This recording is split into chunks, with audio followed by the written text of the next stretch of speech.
Hey friends, welcome to the Salt Project Test Clinic. My name is Wayne and I'm a core engineer here on the Salt team, and I'll be leading the test clinic today. Well, that's what I said twice a week for about 3 years as I ran the test clinics for the Salt Project.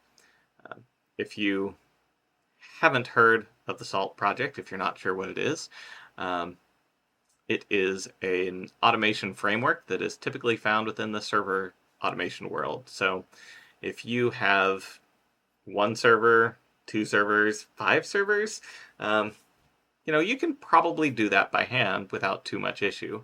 But once you scale that up to 10, 100, 10,000, 100,000, you're really just not, you can't do that by hand anymore. You really have to have some automation. And that's where a tool or product like Salt comes in. So Salt is huge. Salt, at last count, had about 500 modules, and in those 500 modules, they range from about 100 to 10,000 lines per module, and that just includes the execution modules, not the state modules. So, and then it also doesn't even encompass the core of Salt, what all of this stuff runs on. So, um, Salt is huge. uh, and so, Salt, being a large project, received lots of contributions from a number of different people with varying code quality. Some people, they're just not programmers. They're not software engineers or developers. They just want to get this one SRE task done, and they want to contribute back to the project. And this has gone on for nearly 20 years, and the current state, when I left back in January, was we had a little over 40% test coverage, which is not great. I mean, that's a lot of test coverage, but not great. So we had test coverage, but we needed more, right? And so as a core team, we decided together that we would put a moratorium on contributions to our code base that had no tests.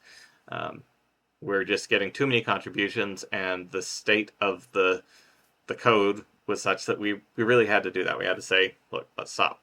We need tests with contributions. We love your contributions. We'll kind of accept them and put them wherever. We just won't merge them in until they've got tests. And so we had a number of community contributors say, look, I would love to write tests, but I just don't know how. How do I write tests? And I've loved tests. I've loved automation for years, at least since 2012, when at Pi Arkansas, I actually live coded Uncle Bob's bowling kata. I think it was about 45 minutes is what that took. So super fun, super challenging, but I've loved tests ever since then. So testing, it's been in my blood for quite a while. And our community member said, hey, I want to write tests. Just help. And so we already had one of our core team members, Tyler. He was doing some other streams on Twitch. And I said, yeah, sure, I'll teach a test clinic. Let's see how that goes. And so that was how I got involved and how I got started running the test clinics. I held them one in the morning and one in the afternoon so that we could have a broader reach among the EMEA and the European GMT time zones, along with all the ones that cover the states. So the test clinics, I started that during the entirely uneventful year of 2020. And as I'm sure all of us discovered, we can embrace interruptions. I had interruptions of children, both the 2- and 4-legged variety. And one of the first lessons that I think I learned during my test clinics was, just to embrace those interruptions. And that informality, it can be okay, especially during a live coding test clinic sort of situation. I also learned to be kind, right? Both to those within my house and those outside of my house. We were all going through a lot. Many people still are going through a lot. And be kind. That's definitely the first lesson I think I can share. Some of the interruptions, they would be just momentary. Somebody would come in and say something in my ear, or other times it was something that even involved canceling the test clinic. And so just embracing that. The way that I started these test clinics, I could have had a powerful IDE set up with all the bells and whistles and just everything going everywhere. But I didn't. I actually would start with just a blank terminal. That's what I'd just bring up my terminal at the beginning of every test stream. And I'd be in my home directory, and I would CD to my code directory. And once I did that, then I would even source my virtual environment file, and I would even spell it out source instead of the dot spelling. And pretty much the only kind of fancy thing that I used was Git aliases.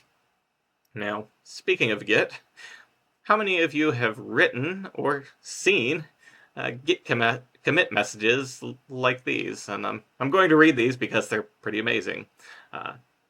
Did something. Blah. Oops. Minor changes. Fingers crossed. More fixes. Work in progress.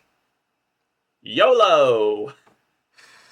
So, I too used to write similar and very high quality commit messages. And, as part of this test clinic, as part of running these streams, and adding tests to places where there were no tests before, a lot of times it required the question, but why?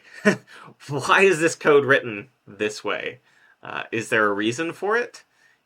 Was it designed this way? Did it just end out this way? Did it ever work correctly? What happened here? And so I would go and I would look through the Git commit messages, and there'd be nothing. There'd be nothing in our issue tracker on GitHub. There would be nothing in the pull request. All it would say is just added the fizzbaz. That's it. Just it. Added the fizzbaz. I mean, it got so bad that I would read the RFCs. I would get into some obscure man pages. I mean, it would get so bad that I even had to check out the second page of Google search results. So, as I looked through these Git commit messages, and that thought kept coming back, well, why? I started to learn about writing that in my commit messages. And as I would write these Git commit messages, and I started running these test clinics, the more and more I ran the test clinics, the better I actually got. Because I got better at articulating my thoughts. I heard it put that it's called thought knitting. And I love that imagery there, where you've got these threads that are in your mind, right? And you're taking these threads and you're knitting them, and eventually you end out with some socks or some pants or some gloves or oven mitts, right? And so that's what I would do, is I'd do these test clinics. I would go through and I would have to, I'd want to write some code, right? Write some tests. And so I could just sit there, but that's not particularly interesting to watch, right? So I would think about it and I would say, okay, what is it that I'm trying to do here? Okay, and then explain that. All right, I'm trying to add the fizzbaz.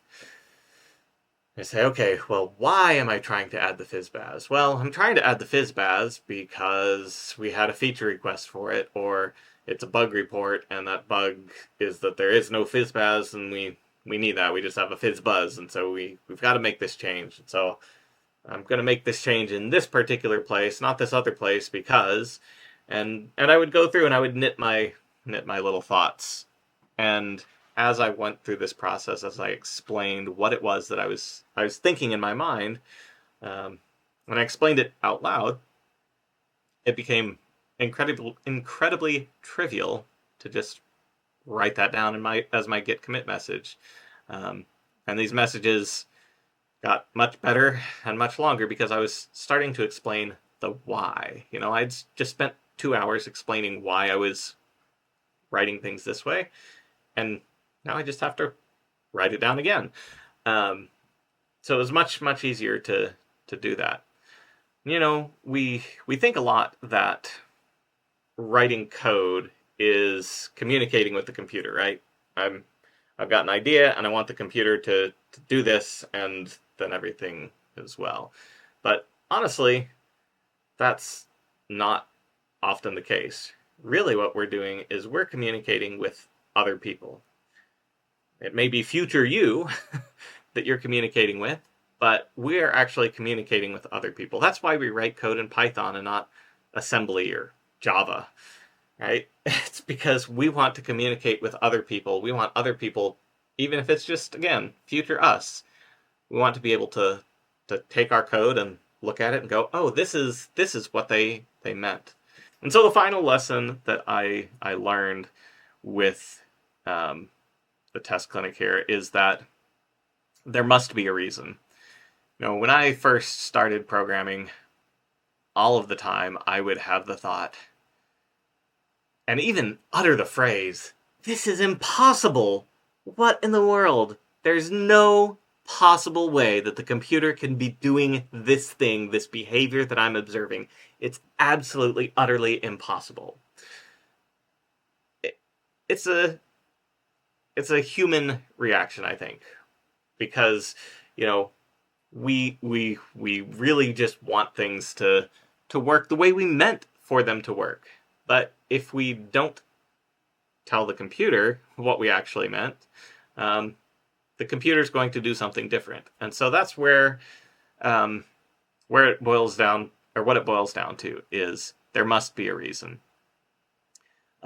If you are observing behavior from a computer will do exactly what you told it to, whether or not you meant it. The computer doesn't care what you meant. It only cares what you actually said. And so it will do that thing precisely. And so for us as developers, one of the best mind frames we can have is there must be a reason. When we see code, when we see behavior that's happening, when we see log messages popping up that should not be there, when we see behavior happening in our program that should not be there, instead of thinking, well, this is impossible because I totally, absolutely, completely accounted for this behavior, and it's totally impossible. I don't know how this is happening. They must have hacked it. Instead, think, well, I'm seeing the behavior. This is happening, and the computer is going to do exactly what I told it to, even if I didn't mean for that to happen. So there must be a reason that this is happening. There must be a reason. And as we look at it and we say, oh, there must be a reason, then it becomes much easier to start eliminating places and say, okay, well, I'm seeing correct behavior up until here. I can ignore that. I'm seeing correct behavior after here, so I can ignore that. So it must be somewhere in here, and then we start digging, and we finally find that thing. So there must be a reason somewhere. But anyways, so as I ran the test clinic, I learned things, right? I learned to be kind with myself, be kind with others. I learned to embrace the interruptions. I learned to show the basics. And, I learned that there must be a reason. Communicating with other people is my reason, and that's why I'm here giving this talk today, is because I want to communicate with other people, and that is my reason. Thank you.